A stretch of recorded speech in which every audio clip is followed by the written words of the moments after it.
Water ಶಾಕ್ಗೆ ಕಂಗಾಲಾದ Pak ಭಾರತದ dam ನಾಶ ಮಾಡ್ತೀವಿ ಅಂತ ಬೆದರಿಕೆ ಹಾಕ್ತಾ ಇದೆ. ಪಾಕ್ ರಕ್ಷಣಾ ಸಚಿವನಿಂದ ಉದ್ದಟತನದ ಹೇಳಿಕೆಯನ್ನು ನೀಡಲಾಗಿದೆ. ಸಿಂಧೂ ನದಿಗೆ ಡ್ಯಾಮ್ ನಿರ್ಮಿಸಿದ್ರೆ ಸುಮ್ಮನೆ ಇರಲ್ಲ, ಅದನ್ನ ನಾಶ ಮಾಡ್ತೇವೆ ಅಂತ ಖ್ವಾಜಾ ಆಸಿಫ್ ಎಚ್ಚರಿಕೆಯನ್ನು ಕೊಡ್ತಾ ಇರೋದು.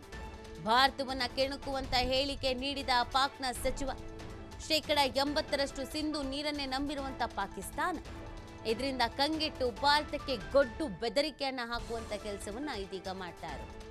ಯಾವಾಗ ಸಿಂಧೂ ನದಿ ಒಪ್ಪಂದವನ್ನ ಬ್ರೇಕ್ ಮಾಡ್ಕೊಳ್ತೋ ಭಾರತ, ಆಗಿನಿಂದ ಪಾಕಿಸ್ತಾನಕ್ಕೆ ಹೆದರಿಕೆ ಶುರು ಆಗ್ಬಿಟ್ಟಿದೆ. ಯಾಕಂದ್ರೆ ಪಾಕಿಸ್ತಾನದವರು 80% ಈ ನೀರನ್ನು ನಂಬ್ಕೊಂಡು ಜೀವನ ಮಾಡ್ತಾ ಇದ್ದಾರೆ ಕೃಷಿಗೆ ಅಂತ.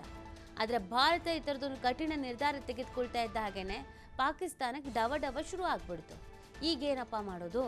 ಮೊದಲೇ ಆರ್ಥಿಕ ಸಂಕಷ್ಟವನ್ನ ಎದುರಿಸ್ತಾ ಇದ್ದೀವಿ, ತಿನ್ನೋದಕ್ಕೂ ಅನ್ನ ಇಲ್ಲದಂಥ ಪರಿಸ್ಥಿತಿ ನಿರ್ಮಾಣ ಆಗ್ತಾ ಇದೆ, ಇದರ ಮಧ್ಯದಲ್ಲಿ ನೀರು ಬಿಡಲಿಲ್ಲ ಅಂತಂದರೆ ಕಷ್ಟ ಆಗತ್ತೆ ಅಂತ. ಆ ಕಾರಣಕ್ಕಾಗಿ ಗೊಡ್ಡು ಬೆದರಿಕೆಗಳನ್ನು ಹಾಕೋದಕ್ಕೆ ಇದೀಗ ಪಾಕಿಸ್ತಾನ ಮುಂದಾಗ್ತಾ ಇರೋದು. ಒಬ್ಬರು ಸಿಂಧೂ ನದಿ ನೀರು ಬಿಡಲಿಲ್ಲ ಅಂತಂದರೆ ಅಲ್ಲವ್ರ ರಕ್ತ ಹರಿಯತ್ತೆ ಅಂತ ಬಾಯಿಗೆ ಬಂದಂಗೆ ಮಾತಾಡ್ತಾರೆ. ಇನ್ನೊಬ್ರು ಡ್ಯಾಮ್ನೇ ಭಸ್ಮ ಮಾಡ್ಬಿಡ್ತೀವಿ ಅಂತ, ಉಡೀಸ್ ಮಾಡ್ಬಿಡ್ತೀವಿ ಅಂತ ಹೇಳ್ತಾ ಇದ್ದಾರೆ. ಎಲ್ಲದಕ್ಕಿಂತ ಹೆಚ್ಚಾಗಿ ಇವ್ರ ಹತ್ರ ಆ ಕೆಪಾಸಿಟಿ ಇರಬೇಕು, ಅದಿಲ್ಲ ಸದ್ಯಕ್ಕೀಗ. ಯಾಕಂದರೆ ಗೊತ್ತಾಗ್ತಾ ಇದೆ, ಯುದ್ಧ ಮಾಡಿದ್ರೆ 4-5 ದಿನಕ್ಕೆ ಇವ್ರ ಹತ್ರ ಎಂಥದ್ದು ಇರಲ್ಲ ಅಂತ. ಈ ಕಾರಣಕ್ಕಾಗಿಯೇ ಒಂದು ಕಡೆಯಲ್ಲಿ ನಮಗೇನೂ ಆಗಿಲ್ಲ, ನಾವು ಇದನ್ನು ಎದುರಿಸ್ತೀವಿ ಅಂತ ಈ ಥರದ ಗೊಡ್ಡು ಬೆದರಿಕೆಗಳನ್ನು ಹಾಕೋದು. ಈ ಥರದ ಪೊಳ್ಳು ಬೆದರಿಕೆಗಳಿಗೆ ಭಾರತ ಯಾವತ್ತಿಗೂ ಎದೆಗುಂದಿಲ್ಲ. ಭಾರತ ಆಗು ಹೋಗುಗಳು, ಸಾಧಕ ಬಾಧಕಗಳು ಇದೆಲ್ಲವನ್ನ ಗಮನದಲ್ಲಿ ಇಟ್ಕೊಂಡಿಗೆ ಈ ನಿರ್ಧಾರವನ್ನು ತೆಗೆದುಕೊಂಡಿದ್ದು. ಸುಮ್ಮನೆ ಸಿಂಧೂ ನದಿ ಒಪ್ಪಂದವನ್ನು ಉಲ್ಲಂಘಿಸಿದ್ದು ಸುಮ್ಮನೆ ಅಲ್ಲ. ಏನಾಗತ್ತೆ, ಯಾರಿಗೆ ಹೊಡೆತ ಬೀಳತ್ತೆ, ಹೇಗೆ ಸಮಸ್ಯೆಗೆ ಎದುರಾಗತ್ತೆ, ನಮಗೆ ಯಾವ ಥರದ ಸವಾಲುಗಳು ಎದುರಾಗ್ಬೋದು, ಅದನ್ನು ನಾವು ಹೇಗೆ ಎದುರಿಸಬಹುದು, ಇದೆಲ್ಲವನ್ನು ಗಮನದಲ್ಲಿ ಇಟ್ಕೊಂಡು ತಜ್ಞರ ಜೊತೆಗೆ ಚರ್ಚಿಸಿಯೇ ಈ ನಿರ್ಧಾರ ತೆಗೆದುಕೊಂಡಿರೋದು. ಇವರಿಗೇನೋ ಉಡೀಸ್ ಮಾಡಿಬಿಡ್ತಾರಂತೆ ಡ್ಯಾಮ್ನ. ನೆಟ್ಟಿಗೆ ಇವ್ರ ಕೈಯಲ್ಲಿ ಏನು ಮಾಡೋದಕ್ಕೆ ಸಾಧ್ಯ ಆಗದಂಥ ಪರಿಸ್ಥಿತಿಯಲ್ಲಿ ಇದ್ದಾರೆ.